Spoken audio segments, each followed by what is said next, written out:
Welcome Math 107 students to the demo for lesson number 6, which involves sections 1, 3, and 5.1 in your textbook. And today's demo is going to look mainly at section 5.1 in your textbook. And again, this is our second day on linear models and applications.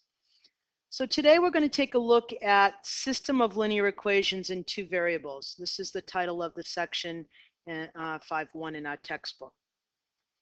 The examples we've worked with so far have involved using one linear equation and one variable.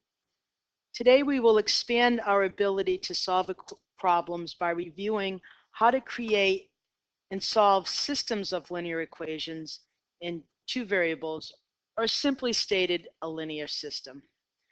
So this graph below that you see represents a system of linear equations because this graph involves two straight lines.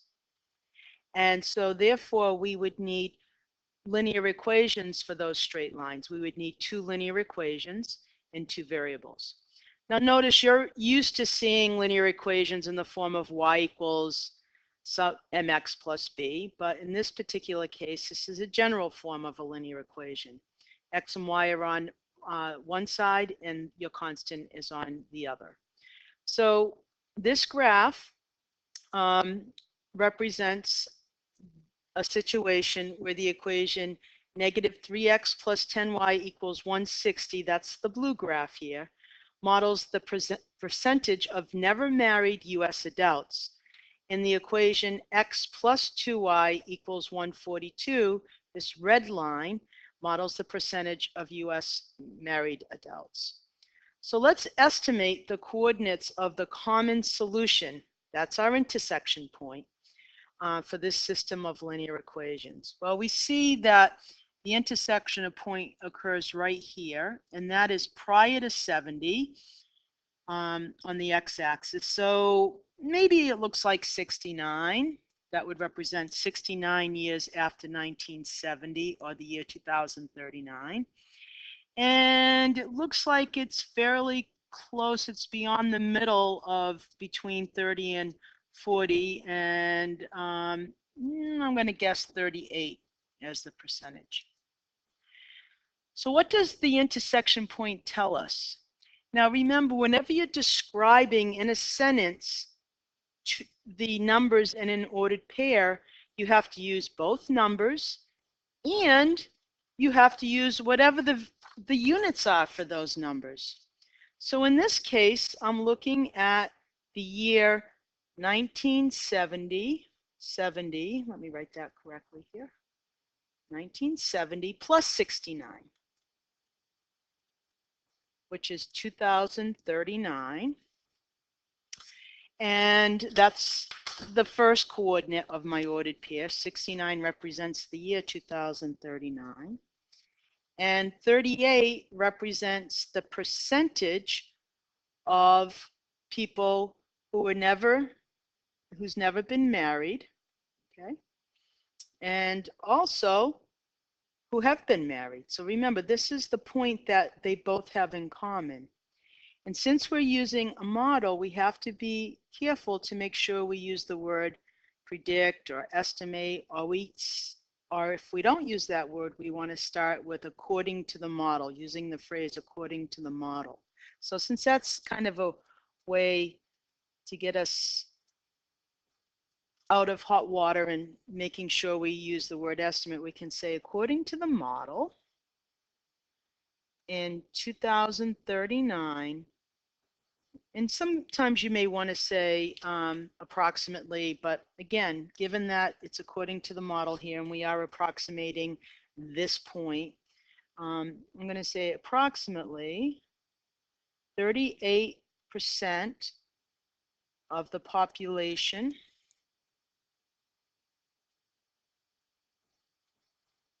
have never been married,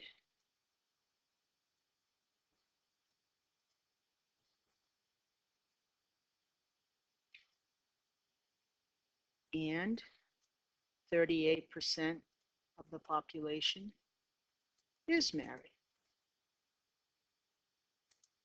Okay, so some of you might say, well, 38 and 38, that's only 76%. What about the rest? Well, they could be divorced, Okay, so according to these two models here, that intersection point is a point that both lies on both of these lines, and it represents the year 2039 and the percentage of the population that's married and never married. Okay, so the solution to the system above was found visually by graphing. However, we could approximate the solution. We could only approximate the solution or the intersection point. So now let's review two algebraic methods. One's called substitution and the other one's called addition, that allows us to find the exact solution for this system of linear equations, or in other words, the exact coordinates for that point. I think most of this will be a review for many of you. So to solve a system of linear equations, one method is to use the substitution method. And this method uses the idea of taking one of these equations and writing one of your variables in terms of the other. So you have one of your variables on one side of your equation and the other variable and constant on the other side. So this method is particularly useful when you look at your equations and you find a variable, in this case x, that has 1 as its coefficient.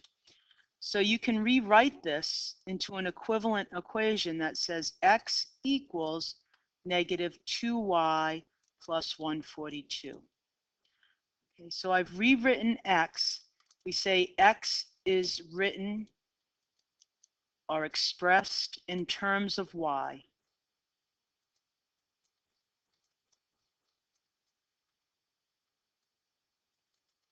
Right? So x's identity is this, negative 2y plus 142. And again, how did I get that? I took this equation and I subtracted 2y from both sides. So this goes to 0, and I get x on this side, negative 2y plus 142 on the right side. You could also write that if you wanted as 142 take away 2y. Doesn't matter either way. Okay, so now that I've rewritten that first equation in terms x in terms of y, what I do is I take this expression, negative 2y plus 142, and I substitute that into my second equation wherever I see x, because I'm saying x is exactly the same thing as negative 2y plus 142. So I take my second equation, negative 3x plus 10y equals 160, and I substitute negative 2y plus 142 where I see x, and then I use order of operations to simplify the left side. So I use my distributive property first, and I get 6y plus negative 3 times 142. So let's see, negative 3, that would be 6, negative 426. Let me make sure I did that correctly. Well, let's see if I can get my calculator out here. So negative 3. So negative 3 times 142, negative 426, I did it correctly, plus 10y equals 160. Okay, so now I combine like terms on my left side, which is 6y and 10y, gives me 16y minus 426 equals 160. So to solve for y, I add 426 to both sides. So 160 plus 426, 160 plus 426 equals 586. So if I move up here, I get 16y equals 586. And now I divide both sides by 16. And I get my value for y. So let's come up here. See if I can squish this down a little bit so it's not so big. No, it's not squishing. All right, so 586 divided by 16 equals 36.625. So y equals 36.625. Now remember, that represents the percentage of the population. I estimated it to be 38, so I was a little high. Okay, it was just an estimate after all. And now I have to find the value for x, because remember, when we're finding the solution to a system, it's two variables, so I have to have two answers. So here's my y value, 36.625, and now I have to find my x value. To find that, you always go back to one of your original equations. You never use an equation that you've manipulated or changed in any way, just in case you happen to have made a mistake. So I'm going to go back to my original equation. X plus 2y equals 142. I know that y is 36.625. So I'm going to solve for x now. So 2 times 36.25 times 2 is 73.25. I'm going to subtract 73.25 from 142 to solve for x.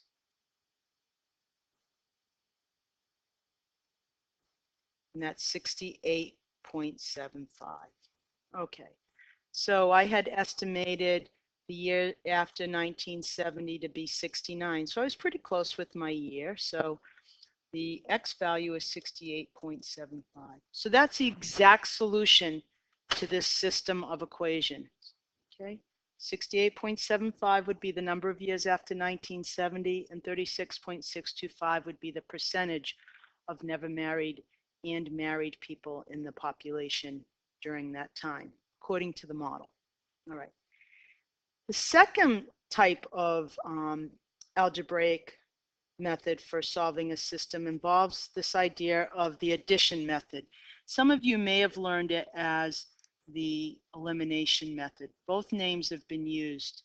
So we have this system, x plus 2y equals 142, and negative 3x plus 10y equals 160.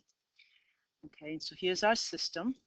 And this idea uses the fact that if you have a equal to b and c equal to d, and you added these two equations, a plus c, the left-hand side would equal b plus d. So if we try adding the left-hand side right now, we would have 1x minus 3x would give us negative 2x. So if we added this side, plus 12y would equal, and we add this side, 302. We get one equation. The problem is this equation still has two unknowns in it, so we cannot solve it, even though we've added the two sides. So that didn't help us at all. So how does this idea of adding both sides help us? Well, it helps us if we can eliminate one of your variables, thus this other name, elimination method. In other words, if I could get rid of either my x variable and get one equation with y in it, I could solve for y. Or could I eliminate the y variable and just get one equation with x in it? Then I know how to solve my equation. So the idea here is that you want to change one or both of your equations. Sometimes you have to work on both of them so that the coefficient in front of your variable, whichever variable you decide to eliminate, are opposites. So in other words, if I look at x here, if I multiply everything in this equation, the first equation, by 3, then my coefficient for x in my first equation is 3, and my coefficient in my second equation is negative 3. So when I add them, I eliminate it because it goes to 0. So I've decided that I'm going to multiply everything in this first equation by 3, and I'm going to write my new equation directly underneath this second one. So I get 3x, so this becomes 3x plus 6y equals 426. So now I'm going to consider these two equations together simultaneously. I'm going to look at both of these equations. And now I'm going to add the left side and the right side. Woohoo, because negative 3x and positive 3x becomes 0. So now I have 10y and 6y. I'm adding, going straight down now. 16y equals 685, 586. Notice it's the exact same equation we got above using the substitution method. And we're going to get exactly the same answer for y, which is 36.625.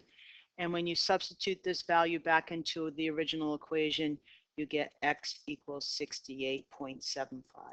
So as you can see, they both methods give you the same results, the same coordinates for the intersection point, which is your common solution found on both of these models. So that's dealing with both the graphical and the algebraic approaches to finding the intersection point or the solution for a system of linear equations. Okay, let's move on and talk about how we use a system of linear equations when we're solving these linear application problems. And I think you probably have seen some of these problems before. I know that you saw them in lesson 5, where we were just using one variable to solve these equations. So now we can use two variables, and some students like this method better. So here's a typical problem. It's called a dual investment problem because we're going to be investing a pot of money into two different investments.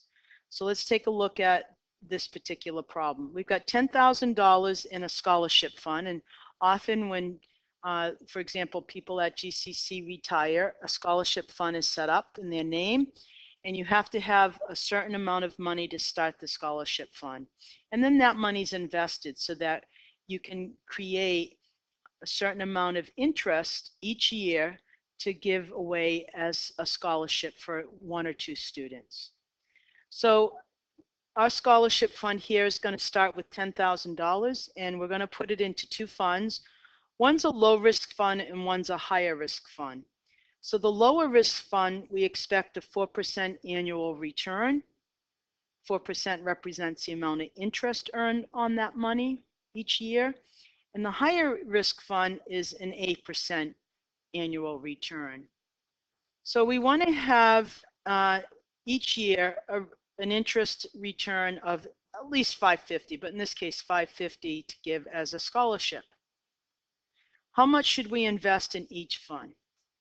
Okay, so here's a little fact. We can solve this problem using one linear equation in one variable or a linear system.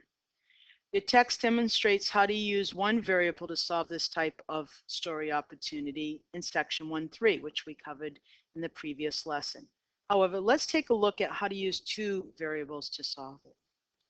So again, we look at what we're being asked to find. How much should we invest in each fund? And that's where we're going to begin. Step one is, what's the problem asking me to find? And the problem's asking me to find the amount of money I invest at 4% and the amount of money I invest at 8%. That's how I use my two variables. I've identified what I'm being asked to find, and now I describe both of these variables using a quantitative description and units as follows. So let X represent the amount of money in dollars, that's a unit, invested in the low risk of 4%, however you want it, the low risk fund. So up here, I could have said the amount of money I invest in the low risk fund if you didn't want to use the percentages. And over here, it would be the high risk fund.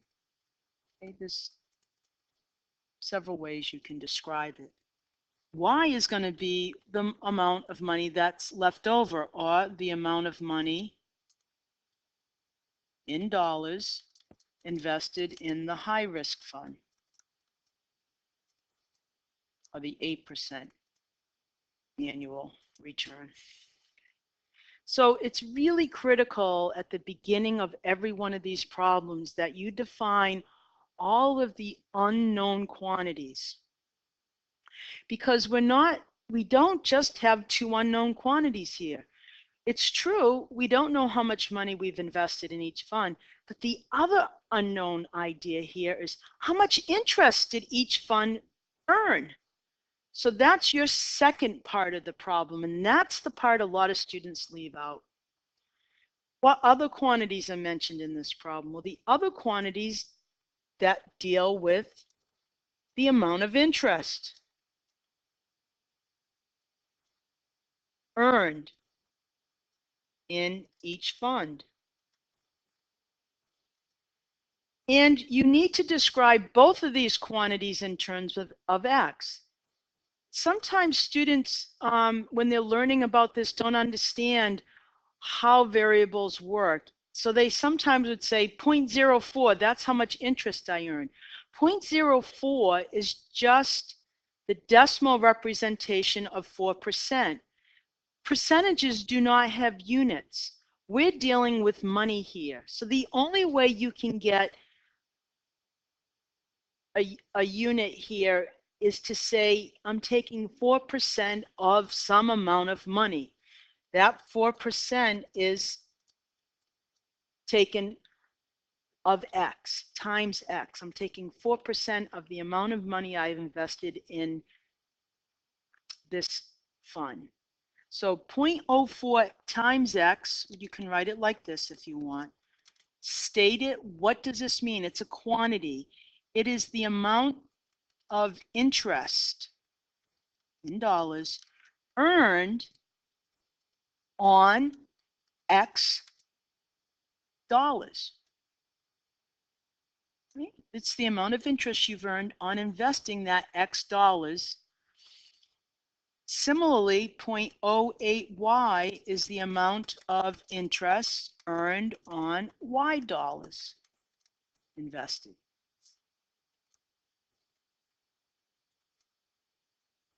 Okay. So now each of these expressions that you've written has the unit dollars. Just like each of these variables have the unit dollars. You can only add like things in mathematics. Dollars plus dollars. So now we come to the critical part of all of these steps are critical, but this next step is critical in the sense that you can't solve a system of equations, or you can't solve any equation unless you can say what is equal to what. So in this case, we need to have two equations. So we have two ideas of equality here. The first one deals with the step one up here. You have two amounts of money. What do you know about those two amounts of money? You know that they add up to $10,000. So one equation is to say X plus Y is equal to 10,000. Okay. Your two amounts of money, your two pots of money, together sums to 10,000. That was your first statement. That was the first sentence. A scholarship fund has $10,000 in it. Here it is. Okay. The next idea deals with the amount of interest you've earned on each of these dollars, the X dollars and the Y dollars. That's your second equation. So the amount of interest earned on the X dollars, 0.04X, plus the amount of interest earned on the Y dollars equals 550. So this is the original amount of money invested or in the scholarship funds, and this is the amount of interest earned, the total amount of interest earned. So each of these equations deal with two different ideas. Here is your system. Okay.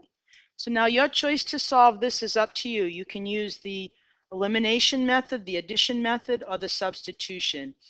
And if we borrow the ideas that were talked about in section 1.3, most students are going to take this first equation and say, I'm going to solve for X or Y in terms of the other variable. So Y is equal to the total 10,000, take away the amount of money invested, in the low risk fund. So I just subtract x from each side. And then to solve this equation, this system, I'm going to take this equation here and substitute y into the second equation, the expression 10,000 minus x for y into my second equation. So let's do that. 0.04x plus 0.08 times 10,000 minus x equals 550. Okay, so I get 0.04x plus 8% of 10,000. Okay, 0.08 times 10,000 is 800 minus 0.08x equals 550. I combine like terms and I get negative 0.04x plus 800 equals 550. I subtract 800 from both sides, so 550 minus 800 is a negative 250. And now I divide both sides by negative 0.04.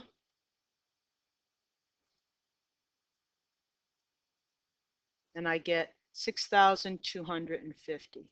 Again, that's the amount of money invested in the low risk fund.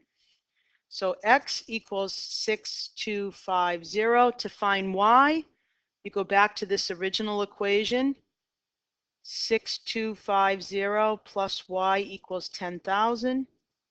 You subtract 6250 from both sides of the equation and you get y equals 3,750.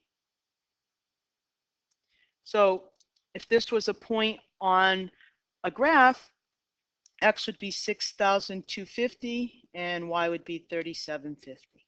That would be the intersection point of these two lines. X plus y equals 10,000 and 0.04x plus 0.08y equals 550. If you want to see that, we could go into GeoGebra or a graphing calculator, but let's save that for a little bit.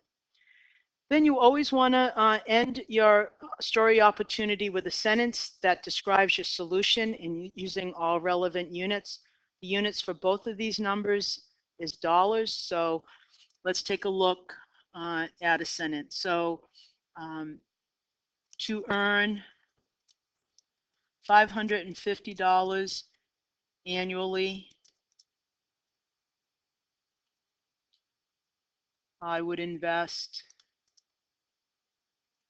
$6,250 in the low risk fund, which pays 4% annual interest, and $3,750 in the high risk fund. Okay, so those are the steps that you would go through to systematically solve this story opportunity.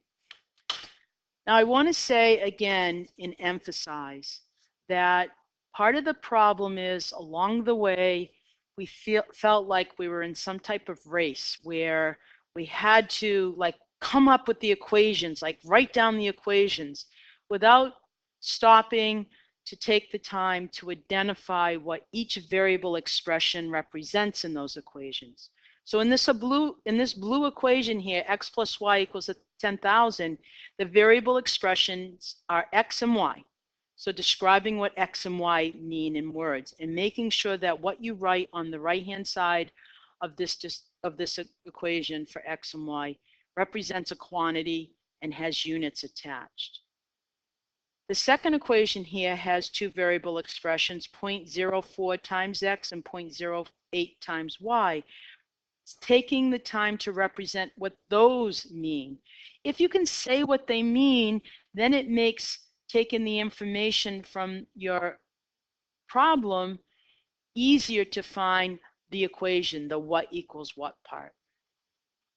Okay, all of what we've done up here in steps 1 through 5 can be summarized in a table that looks like this. Students really like these tables.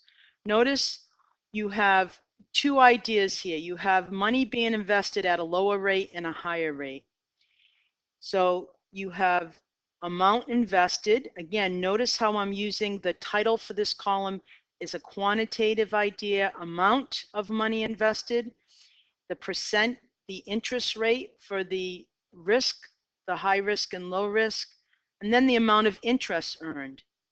So you can say the amount of money I invested at the lower risk, I'm calling X. The amount of money I'm investing at the higher rate is Y, and the total is 10,000. Notice if you add this column up, you get your very first equation, X plus Y equals 10,000. Voila, just like that. And all of the appropriate identification of the variable expressions are done in the headings of the columns and in the headings of the rows. The percent interest for the lower rate is 0.04. You want to express that as a decimal. Sometimes students make a mistake here and they say 0.4 and 0.8. Okay, remember 4% means 4 divided by 100 or 4 cents, 0.04, and 8% is 0.08. This bottom box here has no, you don't add those together, so you just black that out or cross it out. Now the amount of interest earned on this X dollars is now a multiplication problem this way. 0.04x, there's your third variable expression, 0.04x, and the amount of interest earned at the higher rate is a multiplication this way, 0.08y. And if you can say this is the amount of interest earned on the X dollars invested at the lower rate, and this is the amount of interest earned on the Y dollars at the higher rate, you know then that their total is that number 550. And there is your second equation. 0.04x plus 0.08y equals 550. And now you solve the system similar to what we did above. Okay, so that is how you want to solve these systems of linear equations, the story opportunities, again, highlighting all of the important parts, and again, trying to encourage you to take the time to stop and identify your variable expressions. If you have any questions, let me know.